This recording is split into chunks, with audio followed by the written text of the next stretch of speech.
Garbage in garbage out. आइए कूड़े कचरे के बारे में बात करें।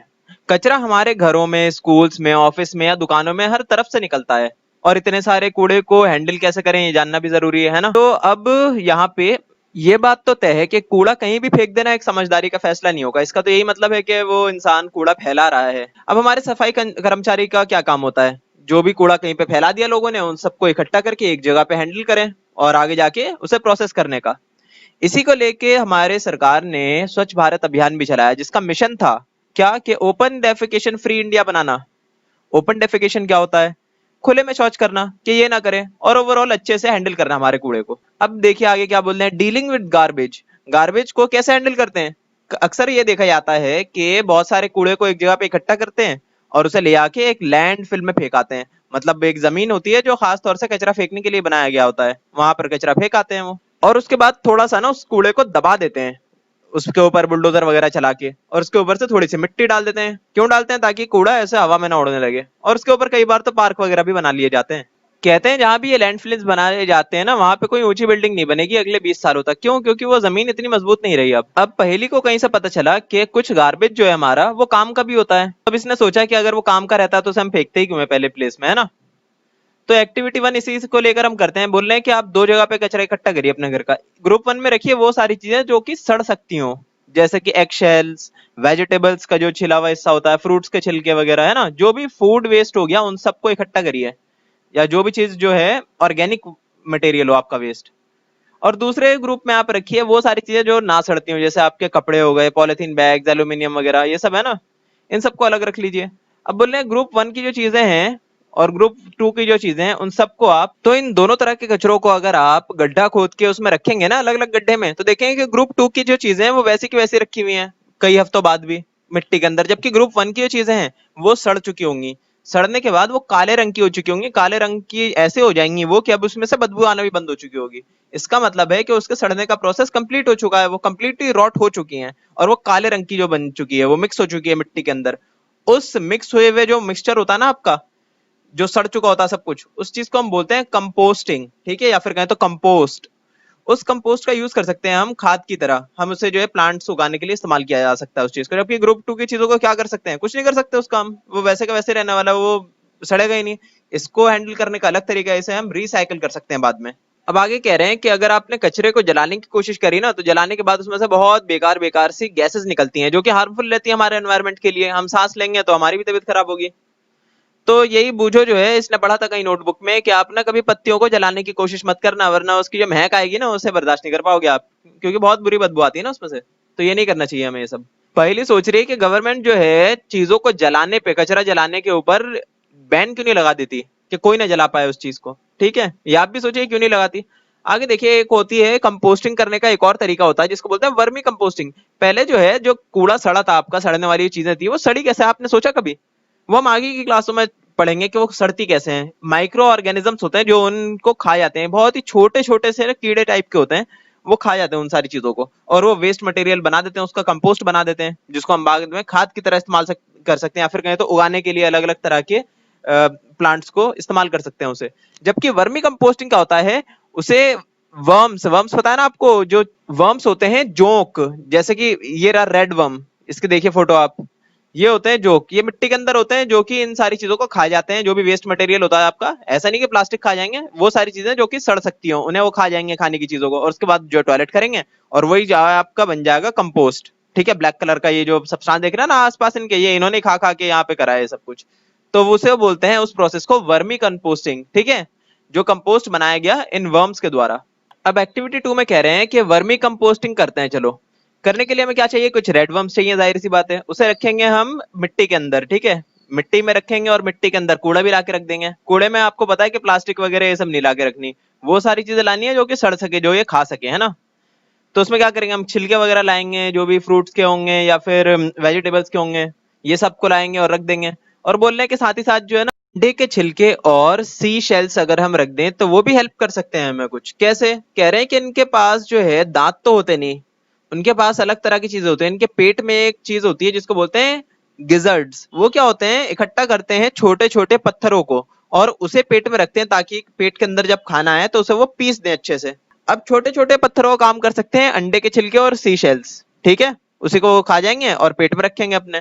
जो भी आपने सड़ने की चीजें रखी हैं कंपोस्ट बनाने के लिए, आप उसे मिट्टी के ऊपर भी रख सकते हैं, मिट्टी के नीचे दबा भी सकते हैं, थोड़ा सा ऊपर से पानी और डाल दीजिएगा, और 3 से 4 हफ्ते के अंदर आप देखेंगे कि पूरी मिट्टी के अंदर काले काले रंग का जो है कुछ पेस्ट बन गया है, उसी को बोलते हैं हम कंपोस्ट, और इस केस में उसे हम बोलेंगे वर्मी कंपोस्ट, ठीक है। तो यही कर ली हमने वर्मी कंपोस्टिंग बहुत अच्छे से। इसने क्या करा, हमारे बहुत सारे पैसे बचा लिए जो हम खर्च करते केमिकल फर्टिलाइजर्स खरीदने में, ठीक है। तो हमने खुद ही घर पे खाद बना ली जिससे हम प्लांटेशन कर सकते हैं आगे, या खेत वालों को बेच सकते हैं। आगे कह रहे हैं थिंक एंड थ्रो, कोई भी कूड़ा फेंकने से पहले जरा सोचिए। क्या सोचिए, कह रहे हैं कि आपके घर में कितना कूड़ा इकट्ठा होता है। 5 या 10 लीटर की एक बाल्टी ले लिए, देखिए वो कितनी देर में भरता है, आपके घर में कितना कूड़ा इकट्ठा होता है, और उसी नंबर को मल्टीप्लाई कर दिए जरा जितने शहर में लोग हैं आपके, है ना। जैसे आपके घर में मान लिए 10 लोगों ने मिलकर इतना कूड़ा इकट्ठा करा, तो सोचिए आपके शहर में रहने वाले 1 करोड़ लोग वो कितना कूड़ा इकट्ठा करते होंगे, बहुत ज्यादा करते होंगे।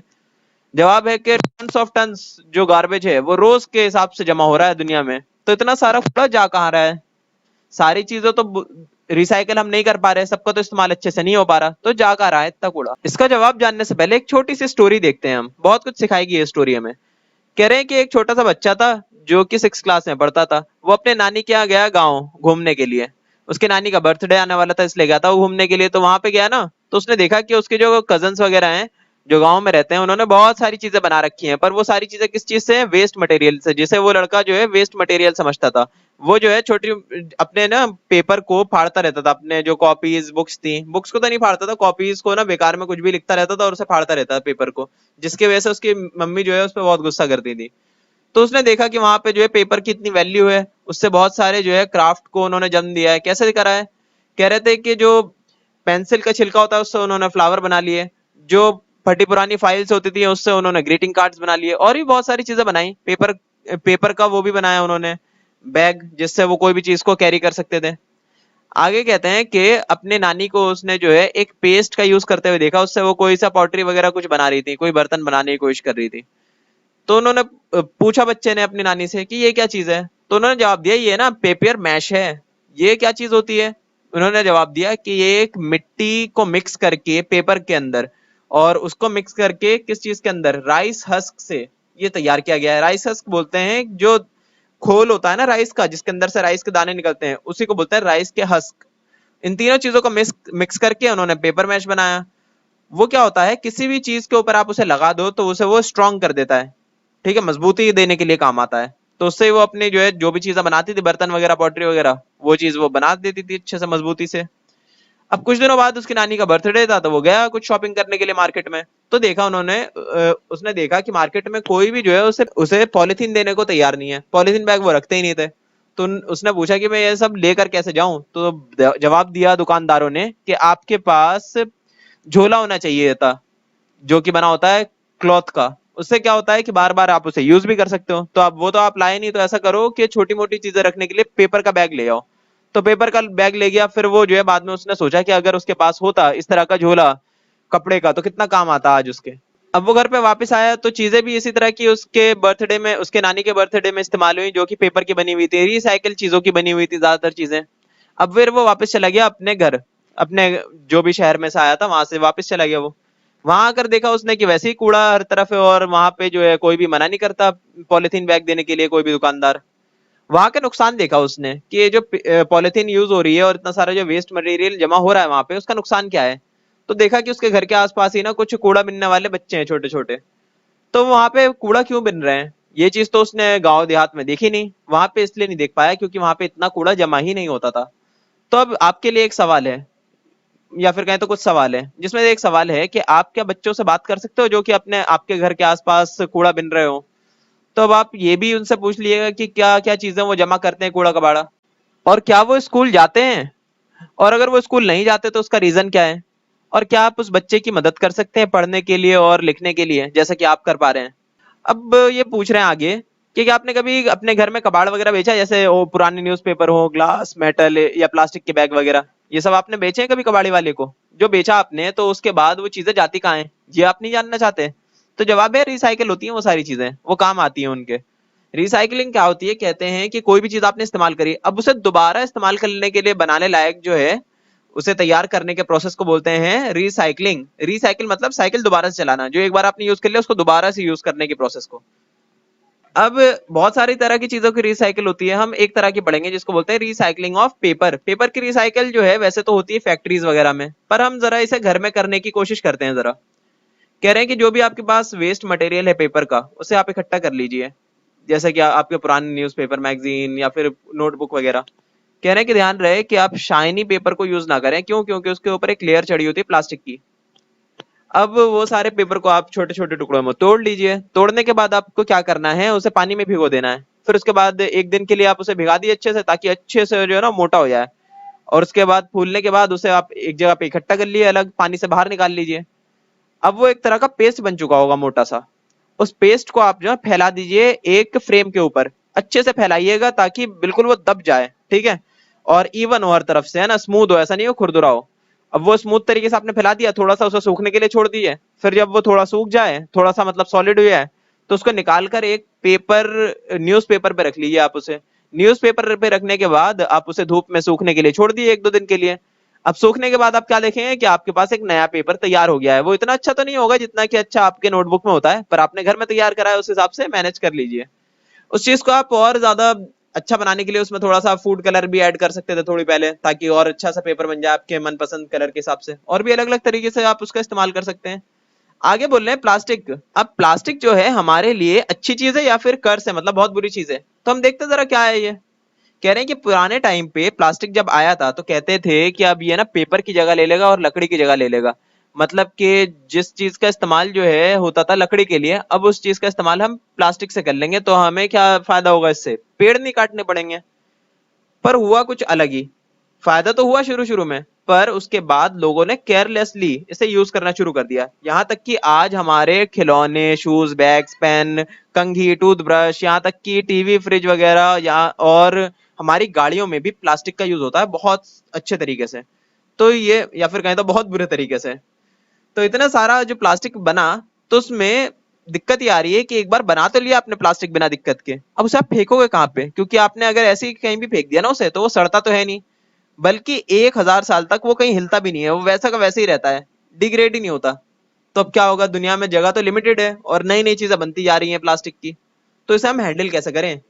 और इस पे एक और चीज और बुरी है कि उसे हम जलाएंगे ना तो बहुत ही जहरीली गैसेस निकलती हैं, जिससे कैंसर तक हो सकता है। ठीक है, यहाँ पे लिखा है कैंसर तक हो सकता है उससे। तो आज का टाइम ऐसा आ गया है कि हमें प्लास्टिक के यूज को कम करने की जरूरत है, क्योंकि हर तरह का प्लास्टिक रिसाइकिल नहीं हो सकता। कुछ गिने चुने प्लास्टिक ही है जो इससे हम रिसाइकिल कर सकते हैं। और जो रिसाइकिल प्लास्टिक है उसके लिए भी नुकसान ये है कि उसमें हम खाने पीने की चीजें नहीं डाल सकते। जबकि आजकल क्या देखते हैं, हम कोई भी खाने पीने की चीजें ला रहे हैं तो वो सब प्लास्टिक बैग के ही अंदर आ रही हैं। जिससे नुकसान ये होता है कि वो जो प्लास्टिक रिसाइकिल होकर आया है हमारा, वो किस चीज से बना होगा? पहले किस चीज को रिसाइकिल करके करके बना होगा? क्या पता पहले बहुत हार्मफुल केमिकल्स उसमें रखी जाती हूँ, अब हम उसे खाना रखने के लिए इस्तेमाल कर रहे हैं, तो नुकसान है ना, उससे हमें बहुत सारे हेल्थ प्रॉब्लम्स हो सकते हैं।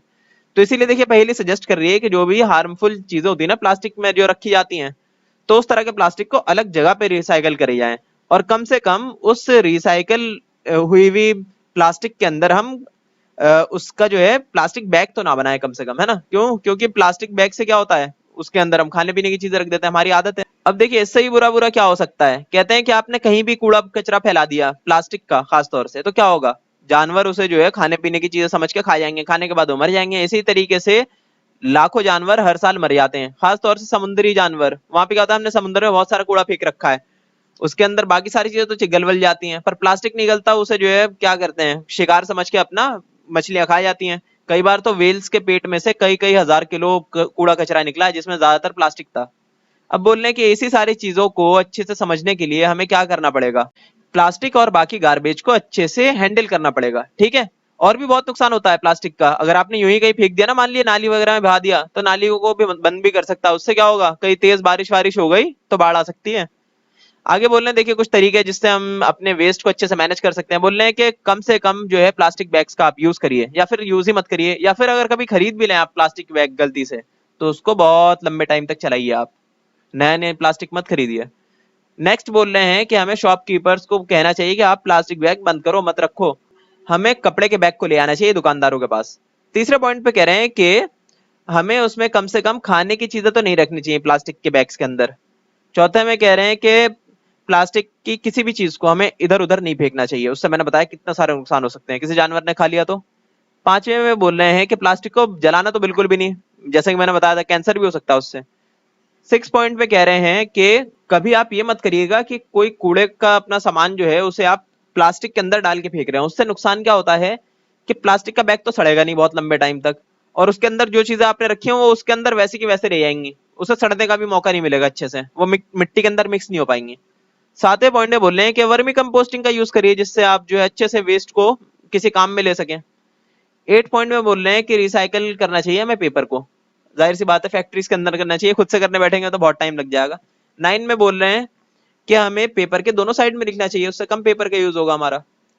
10 में बोल रहे हैं कि सबसे जरूरी पार्ट ये है हमारा कि हमें अपने फैमिली मेंबर्स को, हमें हमारे दोस्तों को और जितने भी लोगों से हम मिलते हैं उन सबको ये चीज समझानी चाहिए कि देखो कम से कम चीजों का इस्तेमाल करो, और खास तौर से प्लास्टिक का इस्तेमाल तो मत ही करो क्योंकि उससे नुकसान होता है बहुत कुछ। अब बोल रहे हैं बिल्कुल लास्ट पार्ट में हमारे कि जितना ज्यादा कूड़ा हम इकट्ठा करेंगे या फिर जनरेट करेंगे उतना ही ज्यादा मुश्किल हो जाएगा उससे छुटकारा पाना। यहाँ पे कुछ कीवर्ड्स हैं जो सब मैं आपको बता चुका हूँ, यहीं पे आपका चैप्टर कंप्लीट होता है।